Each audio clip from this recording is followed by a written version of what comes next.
Good morning and welcome to the HopeFilled Financial Podcast. I am Jay Disberger, your one and only HopeFilled Financial Coach. Thank you for listening today. If you enjoy the content that we produce on this podcast, I ask you to please subscribe and share this podcast with anyone you know who's seeking their hope-filled financial future today. Also, if you have a question that you want answered on future episodes, please go to our website, HopeFilledFinancial.com. There's a form at the bottom of the homepage where you can submit a question that we will answer on future episodes. Go to our Facebook page, send us a message, and we will let you know on what future episode your question is answered on the HopeFilled Financial Podcast. Today, I have a story for you. Back when I was a teenager, I caught car fever, just like so many young boys, just like so many young, warm-blooded Americans do when they get their driver's license.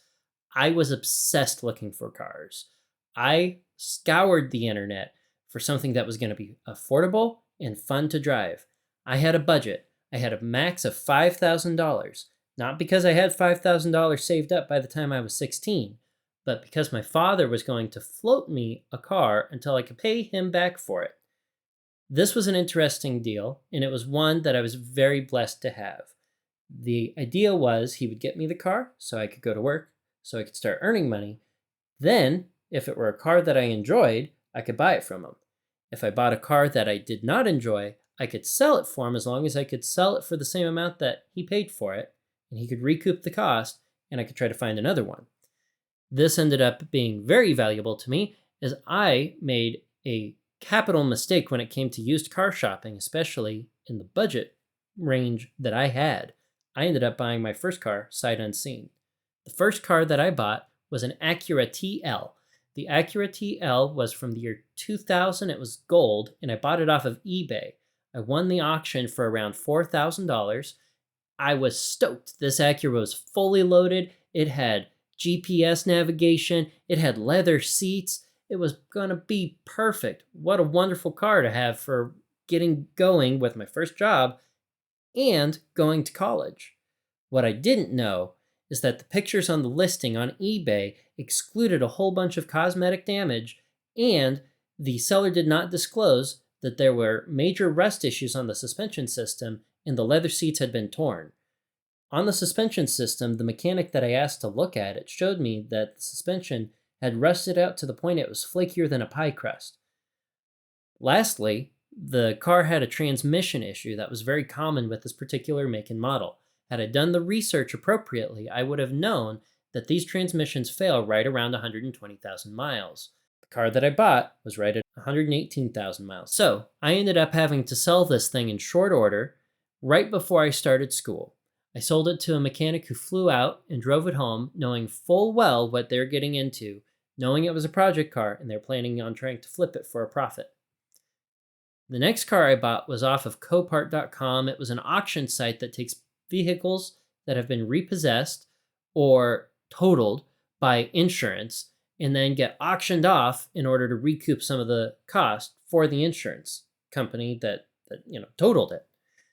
I ended up looking at this website because cars sell for half of their Kelley Blue Book value. Half. I started getting excited trying to find a vehicle that had been totaled due to cosmetic damage, as it didn't bother me as much if I could get something that was newer and more reliable, but was going to be like double the car that I could otherwise afford.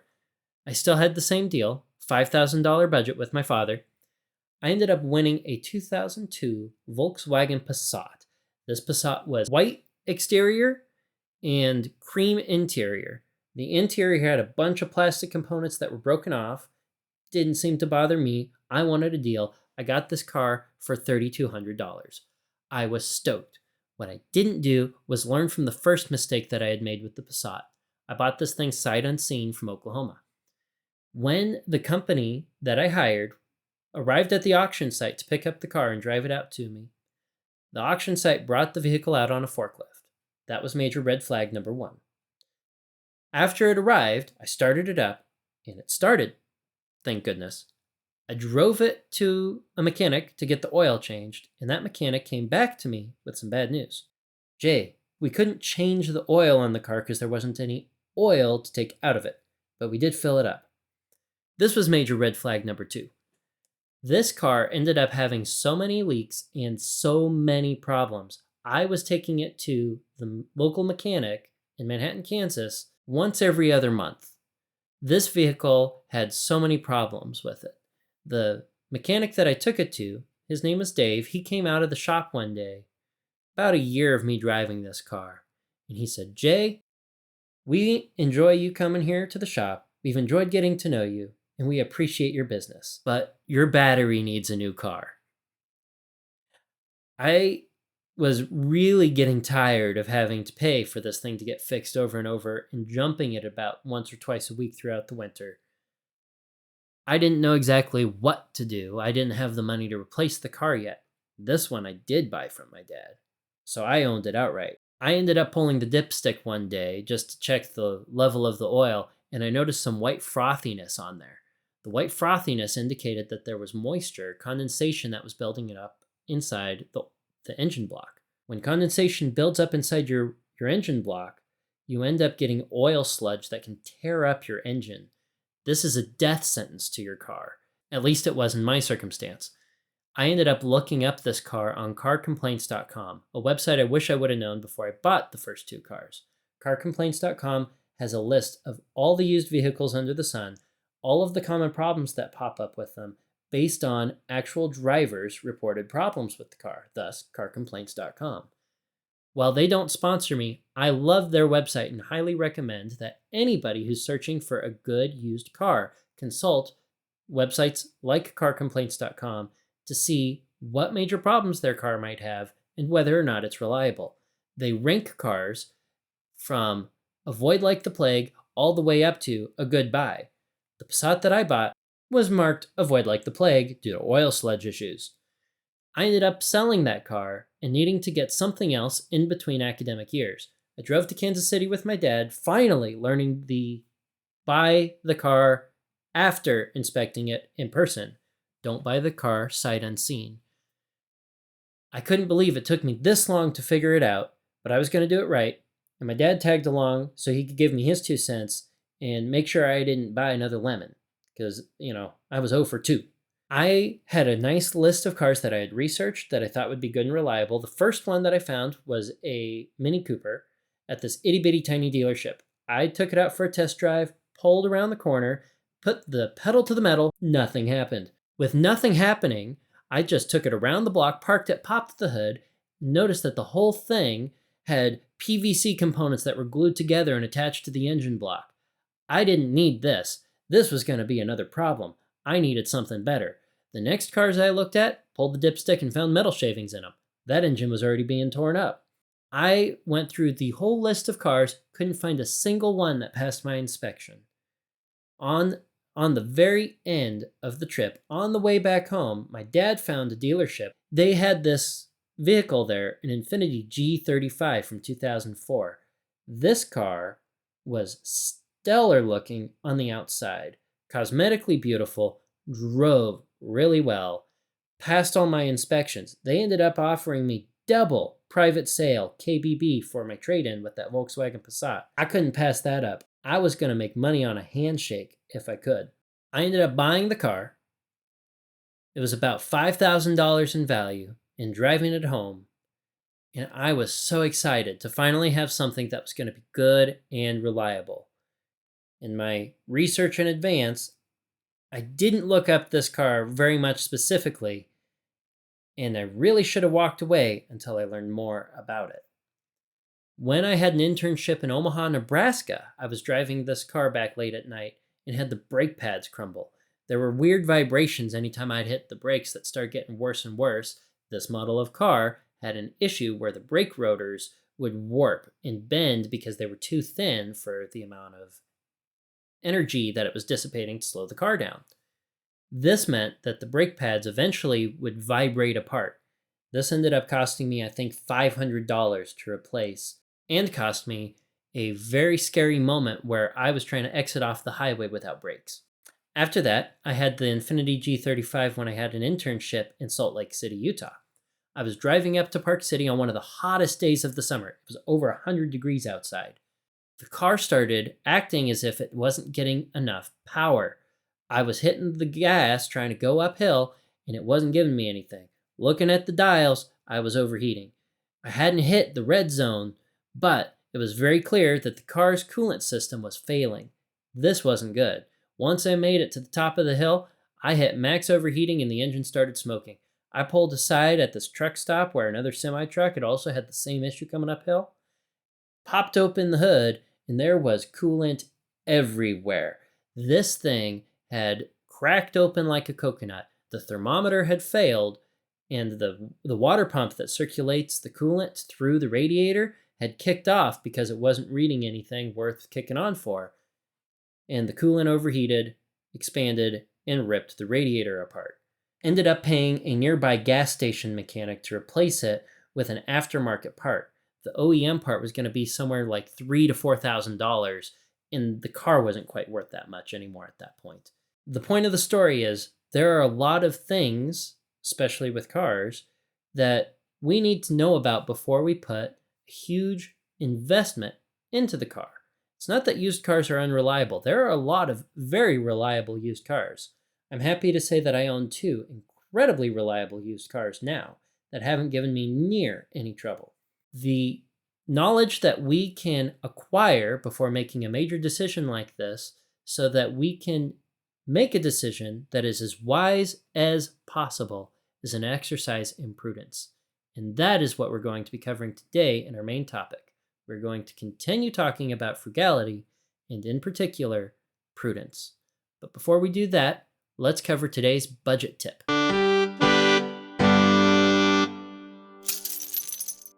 The budget tip of today is to put giving at the top of your budget. If you practice a zero-based budget, as we recommend at HopeFilled Financial Coaching, then you know that you list all of your expenses, and the sum of those expenses needs to equal your income. That way, your income minus all of your expenses equals 0. There are arguably four things that you can do with money. You can save money, you can spend money, and you can give money. Giving is an essential exercise for us as individuals practicing good, healthy, frugal personal finance. Giving allows us to realize that money isn't something to hold on to with clenched fists. There's a misnomer out there that money is the root of all evil. This isn't true. The love of all money is the root of all evil. And if the love of money is the root of all evil, then it becomes unhealthy if we become so attached to our money that we can't give it away even to something that matters to us, even to something that we value, even to something that we think is a cause worth supporting. So it's important that we can open our hands and that we can say that there are things that are more important than money. And it's important that we do this before we look at our wants, before we focus on us. This allows our personal finances to be outwardly focused in a positive way. If you are a Christian like me, then you believe that money isn't yours to begin with, that you are called to be a good steward of your money for Christ, that you are called to actually exercise God's will in your financial management. And one of the things that we are called to do as Christians is to give. The Bible straight up says that tithing is essential to the individual's personal financial health and the health of the faith-filled community. This is why giving should go on the top of your budget. The only exception would be if you are not being able, in the case of giving, to make your 4 walls meet. If you can cover your 4 walls, housing, food, utilities, and transportation, and you have any extra room in the budget before your wants are met, it's important to be exercising giving.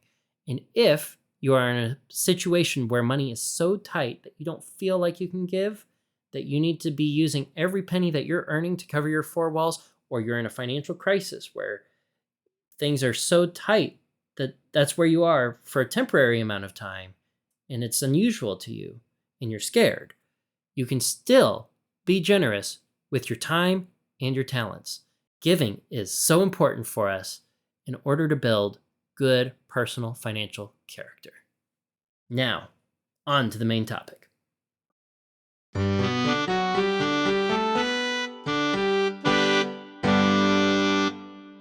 Today is our third day, our third podcast, our third week of talking about frugality. We will wrap up next week with the fourth part of frugality. But today, remember, the definition of frugality is the intentional practice of prudent economy. Again, that's the intentional practice of prudent economy. Today we're going to be talking about prudence. I already teased it a little bit in the story with the cars. A good exercise of prudence for me that I had to learn the hard way was to acquire knowledge when it came to picking a good used car that was going to be reliable and affordable for me. Affordable in the sense of maintenance as well as fuel economy. The issue that I had was that I got so excited, I got car fever so bad, and I disregarded so much good and healthy advice from those who were older and wiser than me, those who had made mistakes, that I repeated their mistakes. I bought cars sight unseen. I repeated my own mistakes. It wasn't healthy for me to be going about that. It was unwise. You could say it was imprudent. Prudence is an interesting word. The first time I heard the word prudent, I didn't know exactly what it meant. Now, I understand prudence as not only the exercise of God's wisdom in my faith life, but I understand prudence in the realm of personal finance as being able to prevent undue risk to you. Again, the idea of prudence is limiting undue risk. And we do this by acquiring knowledge, understanding our situation so we can make a decision that we are much less likely to regret later on. In the stories I told about the cars and the car purchases I did, the first two cars you could argue were very imprudent of me. I ignored the advice to see the car in person, inspect it, and test drive it, do some research, sleep on it before buying it. I ended up diving into my car purchases, both feet first, sight unseen, and having to pay through the ears to keep those cars running.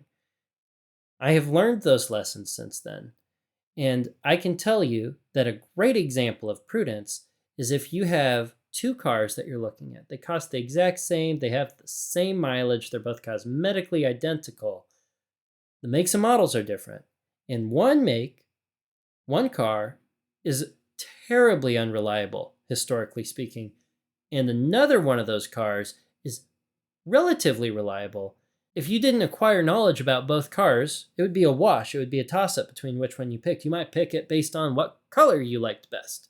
However, if you looked at those cars, you did the research, you realized that one of them is going to be a lot more reliable for you moving forward and is much less likely to put your personal financial future at risk, well, it is the prudent choice.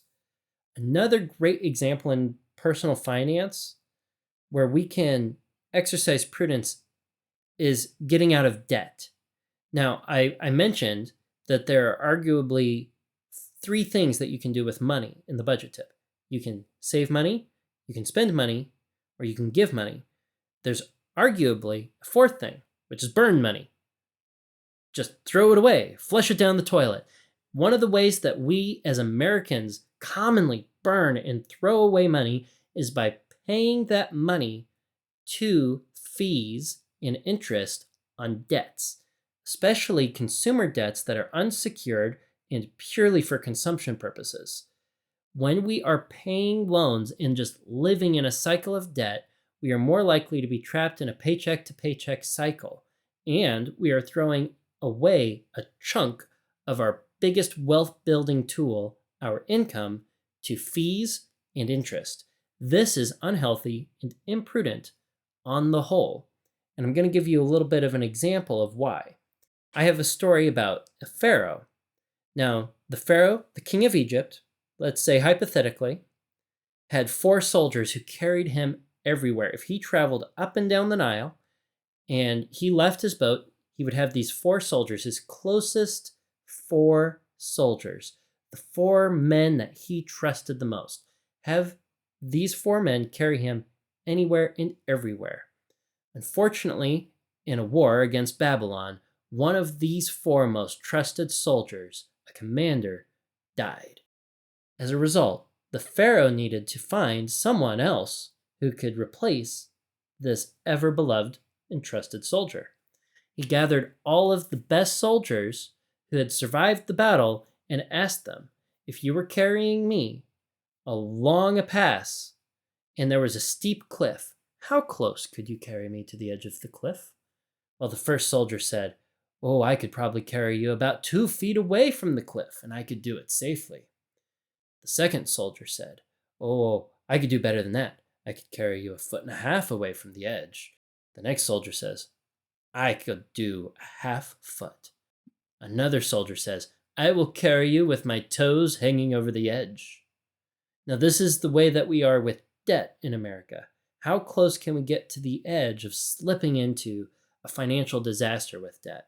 The first soldier might be someone, oh, I could go out and I can get a HELOC. It's okay. I'm going to do a home repair. It's going to be safe. It's going to be important. It's going to help build equity into the home. But then it's like, oh, I can do more. I can do more. And all the way up to the end where you're flirting with the idea of pursuing payday loans that charge over 600% in interest. Now, the pharaoh, in picking a soldier, notices that there's one soldier who hasn't given an answer. And he says, sir, how close could you carry me to the edge? And this soldier says, Your Highness, Pharaoh, king of the land, if I were carrying you, I would carry you as far away from the edge as possible. All the other soldiers laughed and said, oh, he's clearly not very brave. He's not willing to take on any risk. But the Pharaoh said, I choose you to be the next individual who can help carry me through the passage. The Pharaoh chose the person who was going to be most prudent with his life and not risk his life for just the sake of doing it. In our life with debt, debt is basically consuming our income if we carry it. And it's putting an undue risk on our financial future. It's the more debt that we dive into, the tighter and tighter we are tied up, and the harder it is to save and live and give in our hope-filled financial future. And I want more than that for you. So good exercise of prudence, a good exercise of frugality is to get out of debt. Debt is not frugal and debt is not prudent, with the exception of a mortgage.